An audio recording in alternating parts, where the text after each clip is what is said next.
2176 गुने 10⁻⁻19 कूलम होता है।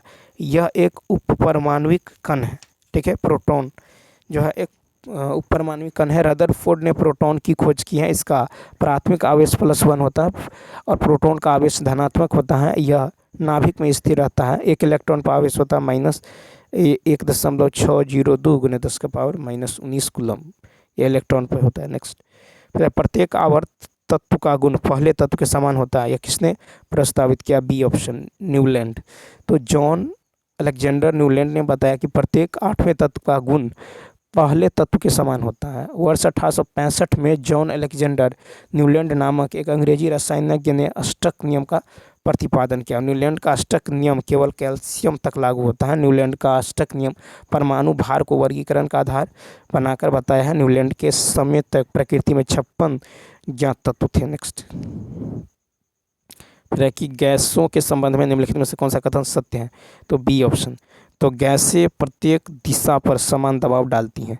सही कथन यह है कि गैसें प्रत्येक दिशा पर समान दबाव डालती है। गैसें अत्यधिक जो है संपीड़ित हो सकती हैं, ठीक है। और ठोस का आकार और आयतन निश्चित होता है। गैसें वायु का निर्माण करती हैं, वायु से वायुमंडल का निर्माण होता है, ठीक है। और तरल का आकार और निश्चित और आयतन निश्चित होता है। 139 देखिए, 139 की यदि बात करें तो कहता है गोल्ड लीफ इलेक्ट्रोस्कोप में सोने का उपयोग क्यों किया जाता है? तो बी ऑप्शन, सोना लचीला है। गोल्ड लीफ इलेक्ट्रोस्कोप में सोने का उपयोग इसलिए किया जाता है क्योंकि सोना लचीला है। नेक्स्ट क्वेश्चन देखिए, सोना एक महंगी धातु भी है लेकिन इसमें उच्च घातवर्धनीय एवं तन्य गुण है। 140 फिर रहता है निम्नलिखित में से कौन सा एक चुंबक द्वारा कमजोर रूप से प्रतिकर्षित होता है? 140 का ए, प्रतिचुंबकीय सामग्री। प्रतिचुंबकीय पदार्थ जो है चुंबक द्वारा कमजोर रूप से प्रतिकर्षित होते हैं, ठीक है। प्रतिचुंबकीय सामग्री वे होते हैं जिन्हें चुंबकीय क्षेत्र में रखे जाने पर चुंबकीय क्षेत्र की विपरीत दिशा में कमजोर रूप से चुंबकित किया जाता है। नेक्स्ट फिर है कि जब प्रकाश विरल माध्यम से सघन माध्यम में जाता है तो आवृत्ति और तरंग दैर्ध्य क्या होता है? 141 का डी ऑप्शन, ठीक है। तो उपयुक्त में से तो जब प्रकाश विरल माध्यम से सघन माध्यम में गुजरता है तो प्रकाश की तरंग दैर्ध्य बदल जाती है लेकिन आवृत्ति अपरिवर्तित रहती है। अतः प्रकाश की आवृत्ति में कोई परिवर्तन नहीं होता, केवल तरंग दैर्ध्य जो है बदलता है। नेक्स्ट फिर है कि एक अवतल दर्पण पानी में रखा जाता है। दर्पण की फोकस दूरी जो है, फोकस दूरी में क्या परिवर्तन होना चाहिए? 142 का सी, वही रहता है। अवतल दर्पण की फोकल लंबाई माध्यम की प्रकृति पर निर्भर नहीं करती है, अतः दर्पण को पानी में रखने पर भी उसकी फोकस दूरी वही रहेगी। नेक्स्ट क्वेश्चन देखें, फिर है कि निम्नलिखित में से कौन सा प्रकाश का एक रूप है जिसके फोटोन समान आवृत्ति साझा करते हैं और उनकी तरंगदैर्ध्य एक दूसरे के साथ पाथ में होता है? तो 143 का ए ऑप्शन, सुसंगत स्रोत। सुसंगत प्रकाश का एक रूप है जिसमें फोटोन समान आवृत्ति साझा करते हैं और जिनकी तरंगदैर्ध्य एक दूसरे के साथ जो है चरण में होती है। नेक्स्ट 144 है कि निम्नलिखित में से कौन सा समय मापन के लिए सबसे सटीक परिमाण देता है? 144 का डी। तो देखिए, परमाणु घड़ियाँ समय मापने के लिए सबसे सटीक उपकरण है। सबसे सटीक परमाणु घड़ी स्विट्जरलैंड में स्थित है, सीजियम परमाणु घड़ी है, ठीक है। परमाणु नामक समय एक परमाणु में उत्पन्न आवधिक कंपन पर आधारित होती है। सीजियम परमाणु घड़ी में 1 सेकंड का समय सीजियम 133 परमाणु की मूल अवस्था के 2 अति सूक्ष्म स्तरों के बीच परासरण के विकिरण के जो है 9192631770 कंपन के लिए आवश्यक समय के रूप में लिया जाता है। नेक्स्ट फिर 10 किलो की एक वस्तु को 20 मीटर की ऊंचाई तक उठाया जाता है, इसकी स्थितिज का परिमाण क्या है? तो 145 का जो है पी बराबर क्या होता है? पी बराबर होता है mgh, ठीक है। तो m का मान है 10, ठीक है। g का मान भी 10 मीटर पर सेकेंड स्क्वायर और h का मान कितना है? 20। तो यहाँ पे कहता है स्थितिज ऊर्जा, ठीक है। तो P बराबर हो जाएगा mgh, mg और h 20, ये हो जाएगा कितना? तो 2000 जूल, ठीक है। 2000 जूल हो जाएगा, यानी जो है यहाँ पे राइट आंसर ई ऑप्शन हो जाएगा। नेक्स्ट कहता है निम्नलिखित में से गर्म खून वाला जानवर। तो गर्म खून वाला जानवर जो यहाँ पर यदि देखें तो 146 का ए हो जाएगा, कबूतर। कबूतर गर्म खून वाला जानवर है। गर्म रक्त वाले जानवर जो है एवस वर्ग के अंतर्गत आता है, ठीक है। एवस वर्ग में पक्षी शामिल हैं जो अपने पंखों, चोंच और पंखों के रूप में कार्य करने वाले संबोधित अग्रपादों द्वारा पहचाने जाते हैं। कबूतर जो है एवीज वर्ग के होते हैं और उनका खून गर्म होता है, इसलिए वे अपने शरीर का तापमान स्थिर रख सकते हैं। पक्षी उड़ने के लिए अगली टांगे पंखों में परिवर्तित होता है। पक्षी के हृदय में 4 वेश्म पाई जाती हैं, ठीक है। पक्षी का शरीर धारारेखित, सिर छोटा, पूंछ छोटी, हड्डियां खोखली, मजबूत एवं हल्की होती हैं जो उड़ने में सहायक होता है। नेक्स्ट इसमें बड़े रंग बिरंगे रसयुक्त सुगंधित फूल दिखाई देते हैं। तो सी ऑप्शन, कीट परागन वाले पौधे। तो बड़े रंगीन सुगंधित फूल आमतौर पर कीट परागन वाले पौधे के देखे जाते हैं। कीट परागन के लिए मधुमक्खियाँ जो है तितलियाँ आदि पुष्प में मकरकंद प्राप्त करने के लिए आकर्षित हैं। पक्षियों द्वारा परागन को जो ऑर्निथोफिली कहा जाता है। पक्षियों द्वारा परागन को ऑर्निथोफिली कहा जाता है। तो चमगादड़ द्वारा परागन जो है चीरोस्टेरोफिली कहलाता है। और घोंघे द्वारा परागन मालाकोफिली कहलाता है, मालाकोफिली। ठीक है, पक्षियों द्वारा परागन को ऑर्निथोफिली कहा जाता है। नेक्स्ट 148 देखिए, निम्नलिखित में से कौन सा कथन पर्यावरण रसायन विज्ञान को परिभाषित करता है। 148 का ए, जल, वायु, भूमि, जैविक आवास और मानव गतिविधियों में होने वाली रासायनिक प्रतिक्रियाओं का अध्ययन। ठीक है, नेक्स्ट 149 देखिए, 149 निम्नलिखित में से कौन सा पादप सल्फर डाइऑक्साइड के प्रति अत्यधिक संवेदनशील है। तो ए ऑप्शन टमाटर सल्फर डाइऑक्साइड के प्रति अत्यधिक संवेदनशील है, जबकि प्याज, आलू और मक्का अपेक्षाकृत सहिष्णु है। लाइकेन सल्फर डाइऑक्साइड प्रदूषक हैं, जैविक संकेतक के रूप में उपयोग किया जाता है। ठीक है, SO2 उत्सर्जन का सबसे बड़ा स्रोत है। ठीक, SO2 पानी में घुलकर सल्फ्यूरस अम्ल देता है। नेक्स्ट 150 है कि सीवर पाइपों को जो अवरुद्ध होने से बचाने के लिए निम्नलिखित में से किस उपकरण का उपयोग किया जाता है। 150 का हो जाएगा सी ऑप्शन, यानी फ्लशिंग टैंक। तो फ्लशिंग टैंक का उपयोग जो है सीवर को अवरुद्ध होने से बचाने के लिए उसे फ्लश करने और साफ़ करने के लिए किया जाता है। ठीक है, तो चलिए दोस्तों, इस वीडियो में इतना ही। यदि यह वीडियो अच्छा लगा हो तो लाइक, शेयर और सब्सक्राइब करना न भूलें। इसके अलावा यदि आपको language qualifying paper, math, reasoning, GK GS practice set paper देखना चाहते हैं तो आप प्लेलिस्ट के जरिए देख सकते हैं। Thanks for watching.